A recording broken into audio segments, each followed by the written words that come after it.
ಸಂಜಯ ಉವಾಚ ದೃಷ್ಟ್ವಾ ತು ಪಾಂಡವಾನೀಕಂ ವ್ಯೂಢಂ ದುರ್ಯೋಧನಸ್ತತಃ ಆಚಾರ್ಯಮುಪಸಂಗಮ್ಯ ರಾಜ ವಚನಮಬ್ರವೀತ್. ಸಂಜಯನು ಹೇಳಿದನು.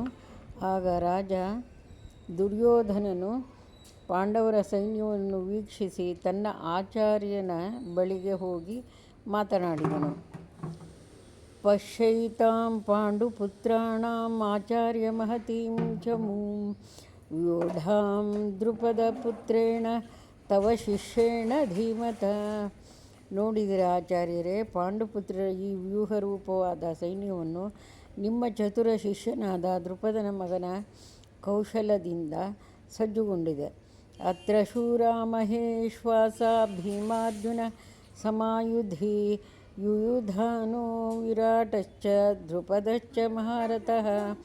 ಹೋರಾಟದಲ್ಲಿ ಭೀಮಾರ್ಜುನರಿಗೆ ಸಮಾನರಾದ ಅನೇಕ ವೀರರು, ಹಿರಿಯ ಬಿಲ್ಗಾರರು ಈ ಸೈನ್ಯದಲ್ಲಿದ್ದಾರೆ. ಯುಯುಧಾನ, ವಿರಾಟ ಮತ್ತು ದ್ರುಪದರಂತಹ ಮಹಾರಥಿಗಳಿದ್ದಾರೆ.